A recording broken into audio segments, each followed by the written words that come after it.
dengan nama Allah. Artinya kalau kita melakukan satu hal, atau merencanakan satu hal, ada dua yang harus kita pikirkan.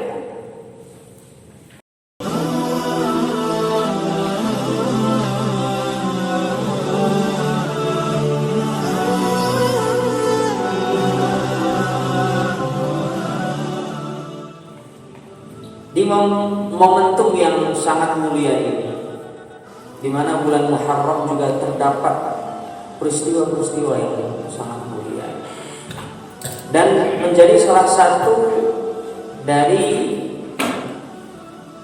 minha arba'atun hurum, dari 4 bulan yang suci. Di mana ada bulan apa? Dzulqa'dah, Dzulhijjah, bulan Muharram, dan juga bulan Rajab. 4 bulan mulia ini yang disebutkan oleh Allah Subhanahu wa taala dalam Al-Qur'an. Salah satunya adalah bulan Muharram. Dan ini menjadi fokus kita terutama pada 1443 Hijriah yang sedang kita masuki ini. Untuk apa? Pertama kali adalah muhasabah. Momentum muhasabah, momentum di mana kita mengevaluasi diri. Momentum mengevaluasi diri biasanya kalau kita menjelang tahun baru Masehi 2020. Saya udah lupa lagi momentum tahun baru 2019, 2020 entah bagaimana. Tapi biasanya orang-orang menuliskan resolusinya. Tahu resolusi ya? Apa resolusi itu?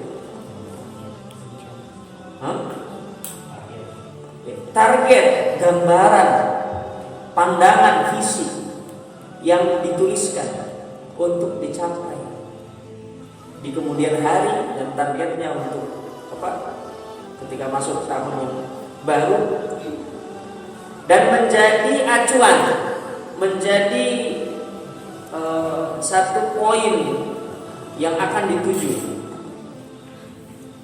Nah, ketika datang akhir tahun dan berganti tahun yang berikutnya, disitulah masa muhasabah. Sekarang kita muhasabah diri kita dari yang terkecil. Apa yang sudah kita lakukan untuk agama ini? Apa yang sudah kita lakukan untuk orang tua kita? Apa yang sudah kita lakukan untuk diri kita sendiri?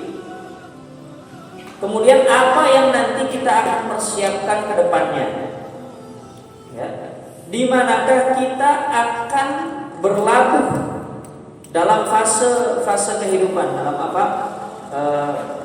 langkah-langkah atau waktu-waktu di kehidupan kita. Kalau kita lihat di sini ada yang SD, ada yang SMP, ada yang SMA, ada yang lulus SMA, ada yang kuliah, koktel, ada yang nunggu kuliah, campur. Nah, maka di sini setiap level tersebut bisa muhasabah, dan muhasabah kadarnya berbeda-beda setiap orang. Setiap orang barangkali ada yang bermuhasabah dengan hanya melihat apa yang hasil didapatkan selama 1 tahun itu. Biasanya yang seperti itu orang-orang yang bisnis. Untungnya udah seberapa? Ya. Margin antara keuntungan dan kerugian itu hitung-hitungannya berapa? Ya, kemudian peluang-peluang bisnis ke depannya apa? Nah, terhitung. Kalau pelajar biasanya ya, prestasi apa yang sudah saya dapatkan? Ya lumayanlah. Biasanya rata-rata 5, sekarang 6, yang lebih tinggi dikit, wah, biasanya jayid, sekarang jayid tidak. Ini makbul aja mulu, ya. Dilihat di mutabah, aduh makbul aja, diterima aja, kapan jayidnya nih? Ke depan saya akan apa? Minimal apa? Jayid. Ya. Ada cara unik memang, setiap orang itu apa? Melakukan muhasabah, dan kita tidak bisa membatasi setiap orang itu untuk muhasabah. Ya. Minimal dia mengingat Allah Subhanahu wa Ta'ala, mengingat rahmat Allah itu lebih banyak diberikan daripada apa yang tidak diberikan. Yang tidak diberikan itu hanya kita tidak tahu gimana cara apa? Cara ngambilnya. Maksudnya bagaimana? Allah Subhanahu wa Ta'ala telah melimpahkan rahmat bagi seluruh manusia di muka bumi ini. Tergantung setiap orang minta dan cara ngambilnya. Ya. Maka ketika Allah Subhanahu wa Ta'ala, kalau kita tadabbur surah Al-Fatihah, ya, dalam pengulangan kata Ar-Rahmanir Rahim, ya, dalam Bismillahirrahmanirrahim, Alhamdulillahi Rabbil Alamin, diulang lagi apa? Ar-Rahmanir Rahim. Di dalam surah Al-Fatihah ini bisa kita muhasabah, dan kita mulai lagi di situ. Makanya Al-Fatihah itu apa? Disebut Ummul Kitab. Disebut orang Arab menyebut apa yang terkumpul di dalam satu perkara, itu disebut apa? Umman. Ya. Maka Al-Quran itu terkumpul di dalamnya as-sana, pujian bagi Allah Subhanahu wa Ta'ala, talabul hidayah, ya, al-amru bi at-ta'abbud. Kemudian di dalamnya terdapat al-akhbar an qisasi al-umam. Itu hanya 7 ayat. Ya. Maka ketika ada pengulangan Ar-Rahmanir Rahim, coba kita bahas. Bismillahi, dalam apa kata Bismillah ini juga, ini ada sebuah permulaan yang harus kita ambil tadabbur. Ya. Dengan nama Allah. Artinya kalau kita melakukan satu hal, ya, atau merencanakan satu hal, ada 2 yang harus kita pikirkan. Menurut apa yang disampaikan oleh Imam Mutawalli Sya'rawi rahimahullah, seorang mufassir dari Mesir. Beliau mengatakan makna dari Bismillahirrahmanirrahim adalah ibtidai bi ismika, atau yang kedua abtadi'u bi ismika. Ya. Apa ibtidai bi ismika? Seluruh permulaanku, ya. Yang namanya kita memulakan, ya, kita memulakan tahun baru, kita memulakan untuk melakukan satu hal, dan apapun itu biismika, dengan nama ya Allah. Kemudian setiap yang kedua apa?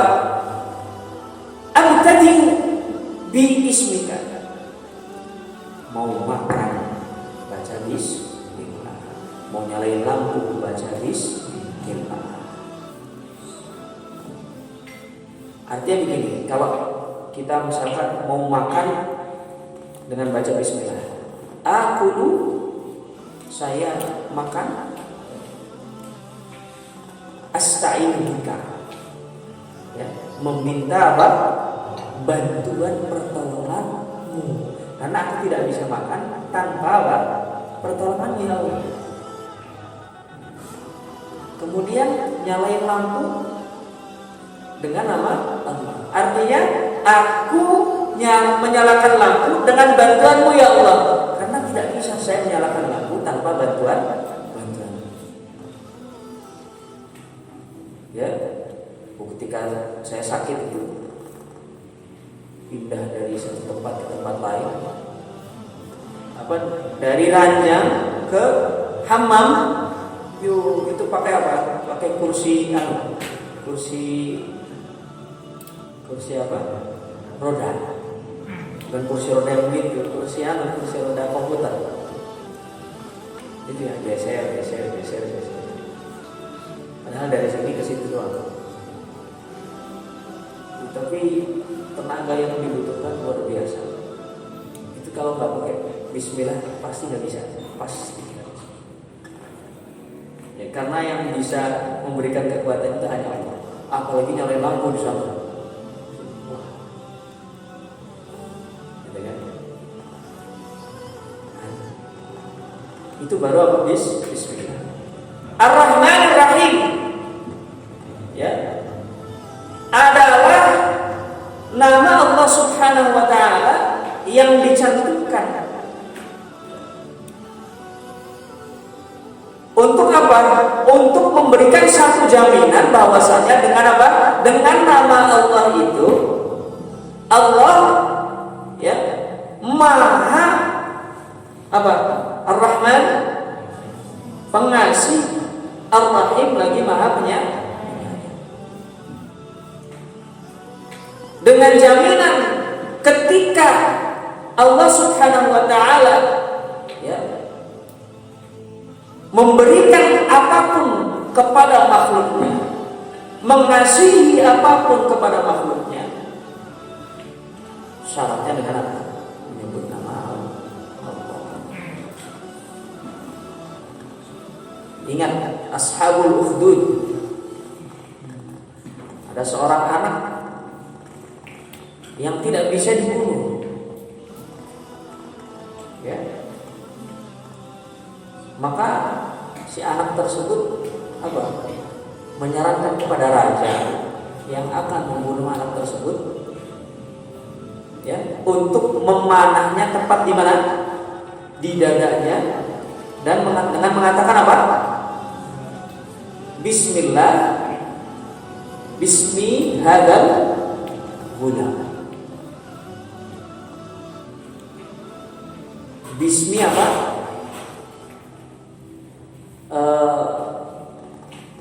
Dengan nama apa? Anak, dengan nama Tuhan anak ini. Bismillahirrahmanirrahim. Maka setelah raja itu mengatakan seperti itu, mengucapkan seperti itu, ya, tembus dan juga meninggal. Seketika itu, ya, Ashabul Ukhdud itu apa? Masuk agama tauhid. Nah, setelah itu apa dia disiksa. Tahu peristiwa Ashabul Ukhdud ya?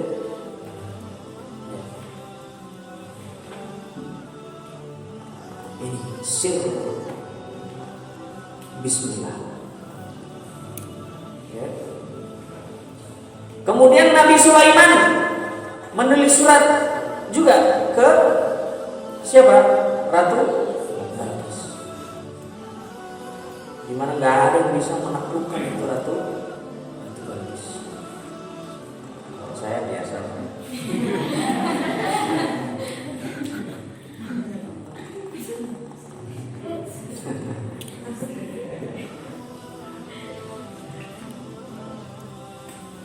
dengan mencantumkan apa? Bismillahirrahmanirrahim.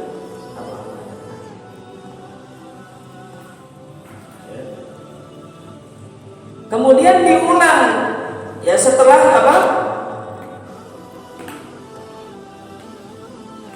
Alhamdulillahirabbil alamin. Ar-Rahmanir Rahim. Coba kita lihat ayat Alhamdulillahirabbil alamin. Segala puji bagi Allah, Rabb, Tuhan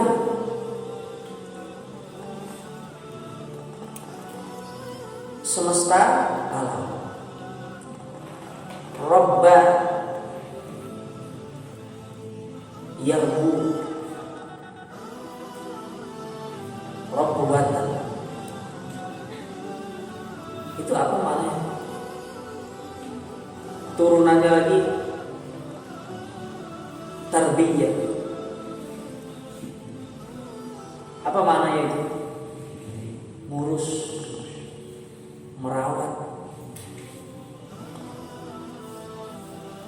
kemudian mengayomi. Maka ibu rumah tangga ya, itu namanya apa kalau di Arab itu?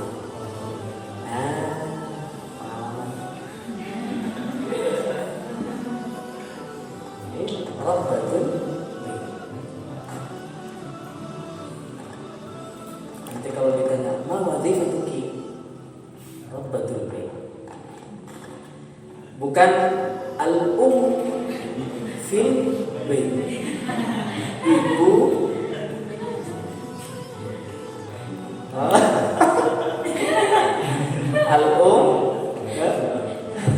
al-bait apa? Sulam.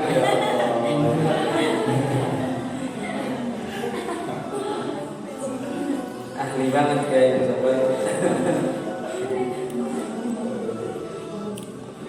Ibu rumah tangga ya. Istilahnya Rabbatul Bait. Ya. Yang ngurusi rumah tangga, ngurus rumah. Nah, Allah Subhanahu wa taala ini Rabbul Alamin. Yang mengurusi seluruh alam semesta. Maka dari itu setelahnya penyebutan Ar-Rahmanir Rahim ya, dalam pengulangan tersebut adalah bagaimana Allah Subhanahu wa taala tidak membedakan antara seluruh makhluknya. Bukan Rabbul Muslimin, Rabbul Dunia faqat, Rabbul Ard, tidak. Ya. Tapi Rabbul Alamin, Alhamdulillahi Rabbil Alamin. Nah, ini yang membuat kita harus betul-betul memaknai nama Allah Subhanahu wa taala Ar-Rahman Ar-Rahim. Kalau kita sudah memaknai nama Allah Subhanahu wa taala Ar-Rahman Ar-Rahim, maka tidak ada kita sombong. Tidak ada kita keras. Tidak ada kita ingin menguasai berbagai hal, karena yang ngurus semuanya itu Allah Subhanahu wa taala. Ya. Ini dalam pengulangan Al-Qur'an. Kembali lagi ke perkara awal yang kita bicarakan bahwasanya apa? Muhasabah diri. Setiap orang memiliki caranya bermuhasabah diri. Kita juga yang meniatkan diri, menceburkan diri sebagai ahlul Quran, kita juga punya cara untuk bermuhasabah diri. Minimal setiap tahunnya kita menghitung ayat apa saja yang sudah kita laksanakan. Abu Bakar As-Siddiq melaksanakan surah Al-Baqarah 1 tahun. kelas buat. Kelas kita gimana? Satu ayat aja cukup. Satu ayat saja kita laksanakan seumur hidup, nggak kelar hidup kita. Ya. Coba kita laksanakan apa? Illal ladzina amanu wa 'amilus shalihati wa tawassaw bil haqqi wa tawassaw bis sabr. Ya. Kalau kuat kita laksanakan seumur hidup, nggak akan kuat kita. Maka dari itu apa? Di dalam surah Al-Fatihah kita diajarkan untuk minta tolong. Maka 4 ayat pertama dari surah Al-Fatihah itu mutlak milik Allah Subhanahu wa taala. Kuasa Allah Subhanahu wa taala, enggak bisa diganggu gugat, enggak bisa delegasikan. Bismillahirrahmanirrahim. Alhamdulillahirabbil alamin, arrahmanir rahim, maliki yaumiddin. Kita coba bahas ayat keempat, maliki yaumiddin. Artinya setelah Allah berikan rahmat, berikan seluruh kasih sayangnya kepada seluruh makhluk hidup di dunia ini, nah tinggal hitung-hitungannya nanti di apa? Hari kiamat. Makanya disebut apa? Maliki yaumiddin. Allah pemilik, penguasa hari apa? Pembalasan. Sok aja kalau mau ngapa-ngapain, lihat nanti di hari pembalasan. Tapi rahmat Allah yang menyeluruh bagi siapa? Seluruh apa? Seluruh makhluk. Sampai Allah Subhanahu wa taala kalau misalkan batu itu dibelah, ya, batu itu dibelah, ada makhluk kecil-kecil itu kalau dilihat pakai mikroskop, itu juga bagian makan. Iya. Itu pun kebagian makan. Padahal di dalam batu yang kita pikir nggak ada makhluk yang bisa masuk dalam batu ini. Kalau nggak percaya silahkan lihat, buktikan. Itu dapat makan. Nah, kita ini yang diciptakan ahsanit taqwim, sebaik-baik penciptaan, ya. Ketika kita bisa berpikir luas seperti itu, dalam seperti itu, ya, dengan tadabbur Al-Quran, ya, maka kita betul-betul mensifati Allah Ar-Rahman Ar-Rahim. Dari samping ancaman atau nanti hitung-hitungan maliki yaumiddin, nanti di hari pembalasan Allah akan hitung semuanya, dan Allah maha adil. Nah, kita diminta apa? Nah, ini ayat, ya, 3 ayat setelahnya adalah ayat untuk apa? Untuk hamba.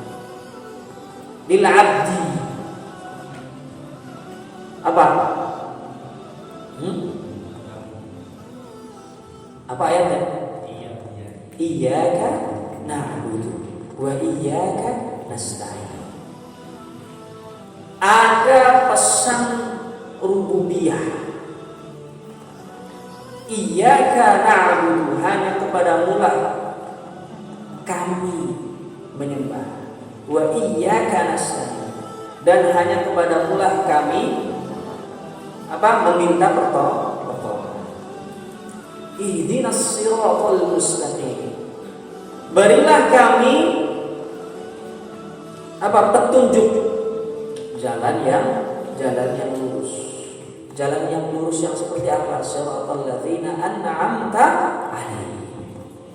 Kalau kita baca dalam tafsirnya, adalah jalan yang dilalui para al-anbiya wal mursalin, dan jalan yang dipilih oleh para khulafa ar-rasyidin al-mahdiyyin.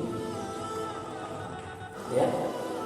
Maka dalam dalam hadis arba'in yang kita bahas dan kita hafalkan, ada satu hadis yang membahas tentang visi Rasulullah SAW. Nanti di masa yang akan datang, orang akan banyak bertikai. Orang akan banyak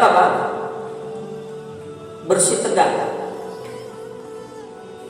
ya, bertengkar. Ya. Maka apa pesan Rasul ketika itu? Karena diawali pertanyaan sahabat yang meminta wasiat kepada Rasul. Ya Rasul, kami minta wasiat. Ausini.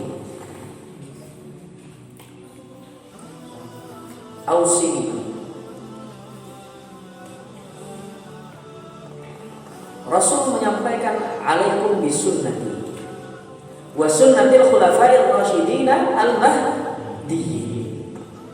Addu 'alaiha bin nawajidi. Sampai harus digambarkan seperti itu. Gigit sunnah itu dengan apa? Gigi gerah. Maksudnya apa? Pernah dengar tentang penelitian gigi geraham atau tentang gigi? Banyak yang memecahkan rekor dunia dengan apa? Narik truk pakai gigi. Kemudian ya narik mobil pakai gigi.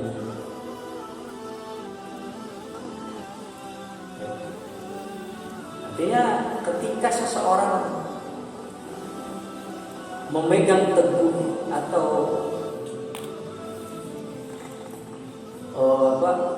mengikat sesuatu dalam dirinya, yang diumpamakan adalah dengan gigi yang menggigit. Kalau urusannya sama gigi, ya,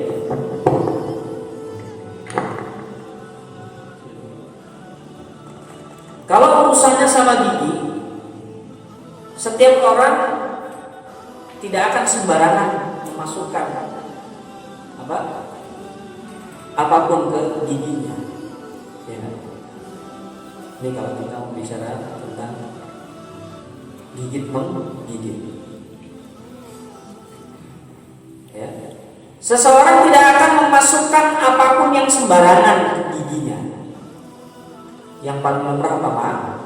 Makanan.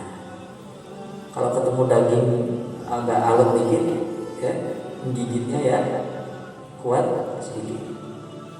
Kalau ketemu seblak yang masih keras atau seblak kering, ya,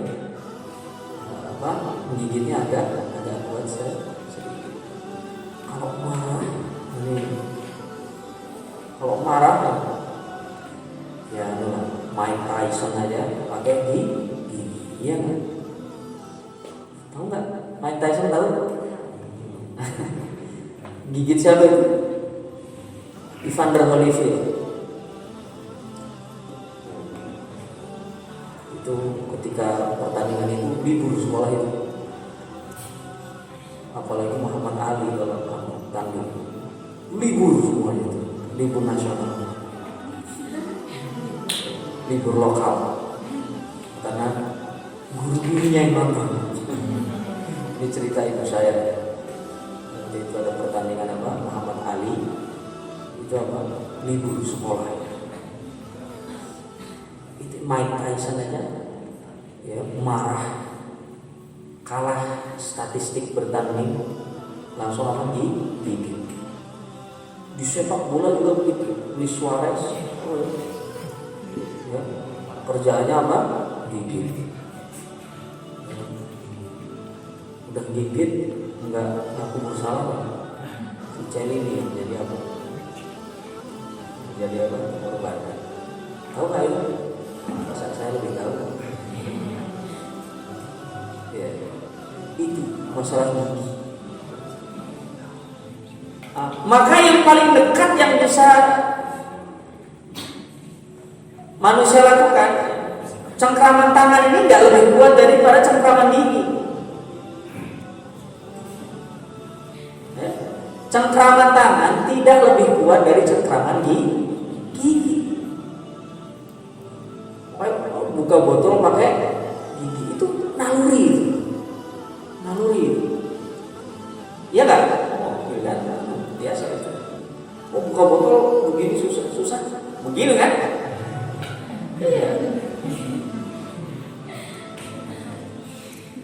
Apa yang kalau tangan lebih kuat begitu? Ya? Atau pakai tenaga dalam? Urusannya Hanif, tapak suci ya. Ya. Itu masalah apa? Masalah gigi itu lebih kuat cengkraman. Nah, digambarkan apa? Alaikum bisunnati wa sunnatil khulafa'ir rasyidin al-mahdiyyin. Atas kalian mengikuti sunnahku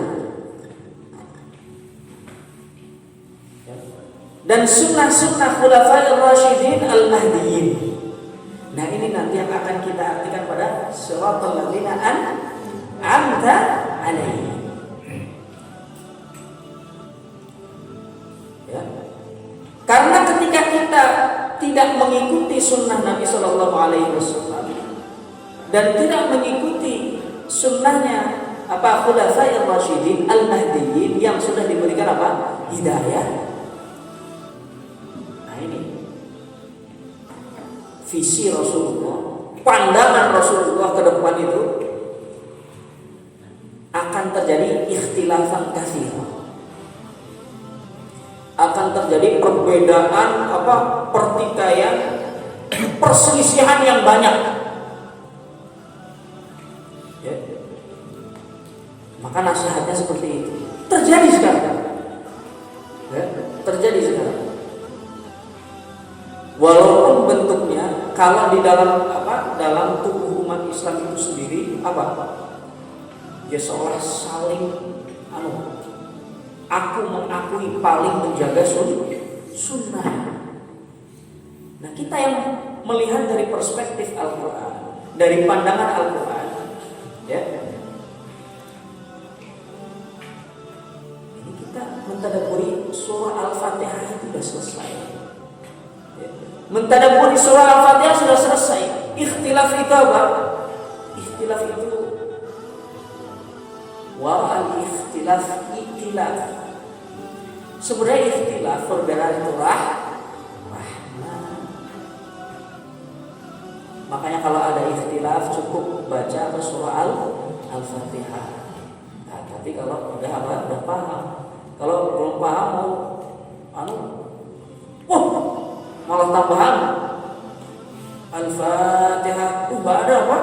Al-Fatihah setelah apa? Sholat.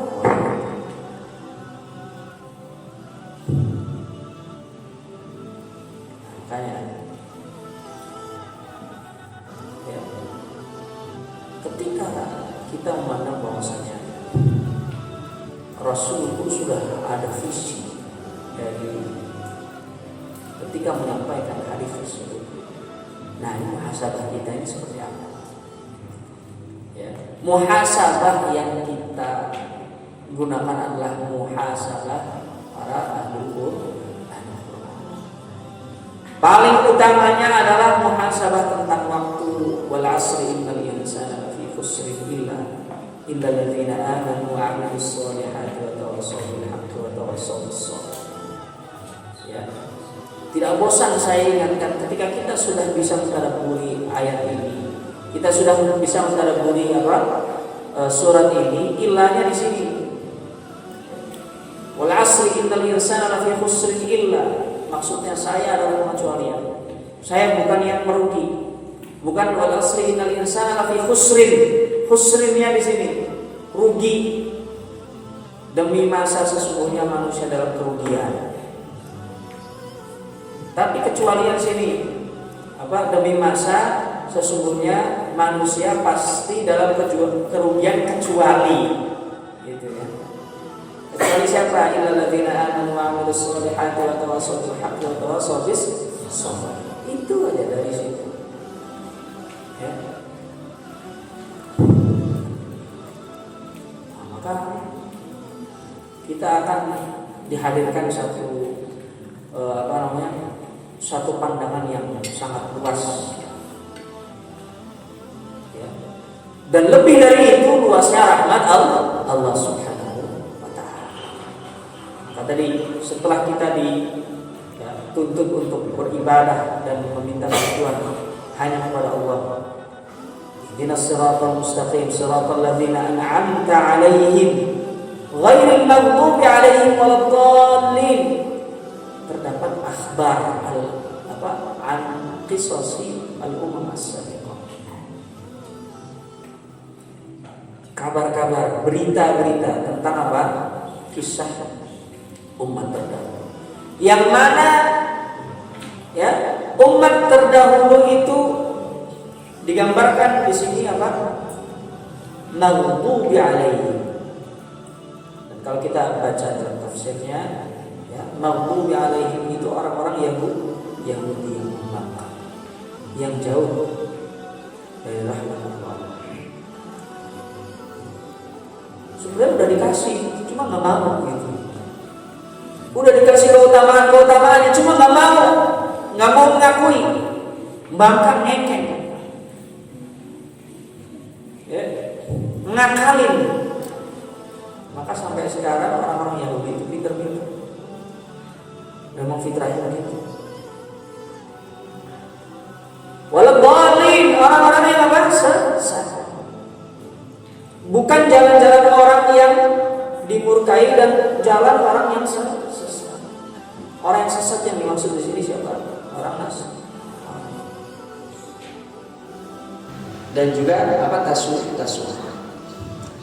Hari ke-9 dan hari ke-10. Namanya hari ke-10. Karena di situ banyak sekali peristiwa yang Allah Subhanahu wa taala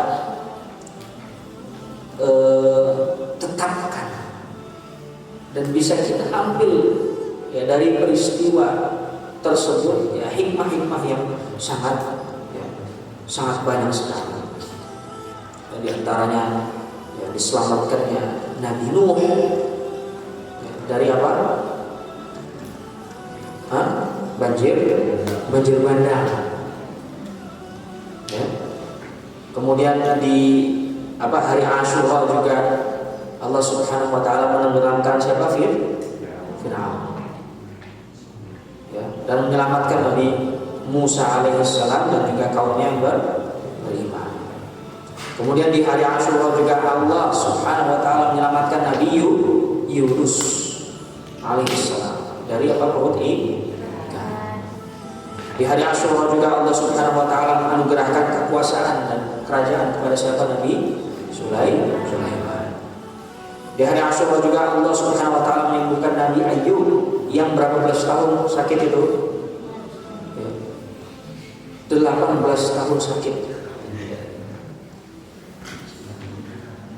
18 tahun sakit disembuhkan oleh Allah Subhanahu wa taala. Kemudian terjadi perang Zatul Riqab pada bulan Muharram di hari Asyura. Kemudian peristiwa Sayyidina Husain ibni Ali ibni Abi Thalib ya, terbunuh di mana? Karbala. Ya. Setelah itu menurut riwayat ya jasad beliau dibawa ke Mesir dan dimakamkan di Masjid Husain. Ya, saya pernah secara khusus dibawa masuk situ ke makam yang ya itu penjaganya itu makamnya Sayyidina Husain. Ya, bagian tubuhnya seperti ini. Ini peristiwa-peristiwa yang besar yang bisa kita jadikan hikmah sebagai resolusi besar kita ya, pada tahun 1443 ini. Nah, maka salah satu resolusi penghafal Al-Quran, Ahlul Quran adalah memantapkan hafalannya, kemudian ya, mengamalkan hafalannya, kemudian mendakwahkan apa yang menjadi perintah ya untuk didakwahkan seperti itu. Di samping kewajiban belajar kita harus tetap dijaga. Karena belajar sebagai seorang penghafal Al-Quran itu tidak terbatas waktu. Ya. Buktinya, ya, permintaan untuk belajar ngaji di sini itu dari umur 3 tahun sampai umur 60 tahun ke atas. Ya. Bahkan ketika itu ada ibu-ibu, ya ketika itu ya, peserta paling sepuh, umurnya sudah 70 tahunan. Ya. Itu masih semangat untuk ngaji. Ya. Ya, kita yang ngajarin ya kalau babnya masih makharijul huruf agak nggak enak juga. Bu, jim gitu, sod, bod, terus ya biasa aja, yang biasa aja gitu. Ya, yang di situ ya, kita harus merendahkan diri di hadapan ilmu. Artinya ilmu yang memiliki itu Allah Subhanahu wa Ta'ala. Ya, semua orang berhak mendapatkannya. Semua orang berhak mendapatkan ilmu. Nah, itu ya kewajiban yang harus dimiliki para penghafal Al-Quran sebagai resolusi kita di tahun baru Hijriah 1443 ini. Dan juga ya sebagai muhasabah diri, apa yang berasal bagi kita dari menghafal Al-Quran itu. Penghafal Al-Quran itu ya harus selalu menjaga tingkahnya, harus selalu menjaga langkahnya, harus selalu menjaga perkataannya, harus selalu menjaga pandangannya, harus selalu menjaga pemikirannya, harus selalu menjaga lingkungannya, harus selalu menjaga interaksinya dengan orang lain.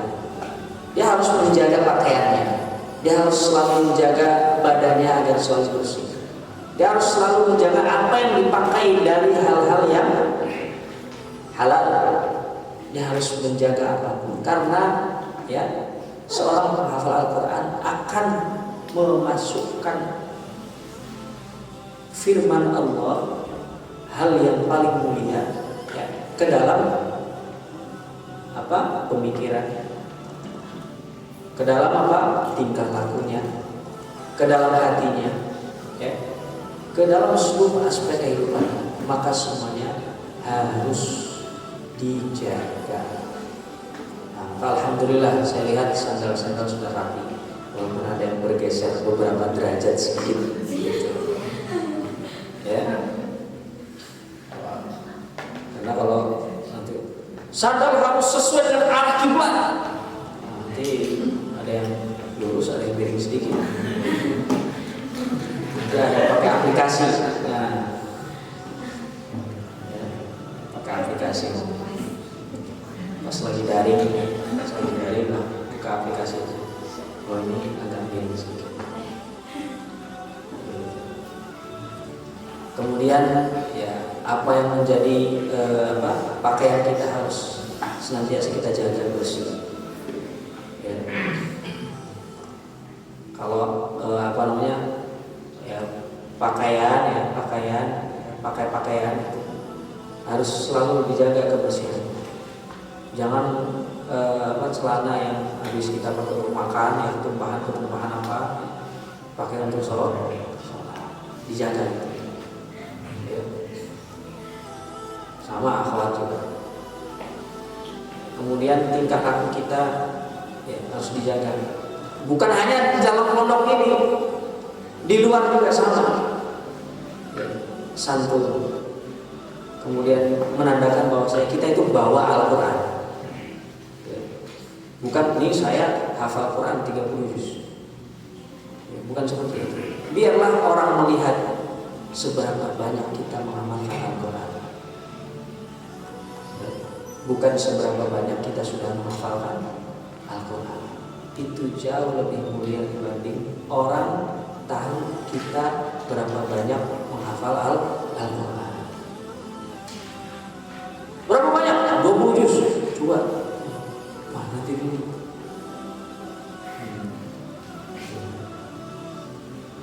Ya, belum bacaan. Berapa? 5 juz. Ya. Juz yang mana aja? Yang sisa ditanya itu, yang sisa juz berapa? Maka dari itu ya, satu pesan yang harus kita amalkan bersama ini menyangkut kepada diri saya secara pribadi dan juga seluruh aktivitas DPA Madani yang saya cintai karena Allah. Bahwasanya dalam rangka muhasabah kita di awal tahun baru Hijriah 1443 ini senantiasa kita kembali tajdid niyah, ya, tajdid niyah apa artinya? Memperbaharui niat kita. Ya, kita sadar kita itu manusia, pasti menclong kemana-mana, pasti itu. Mau yang selurus apapun pasti ada kecenderungan menclong kemana-mana. Ya, kayak teori teori kiblat yang kita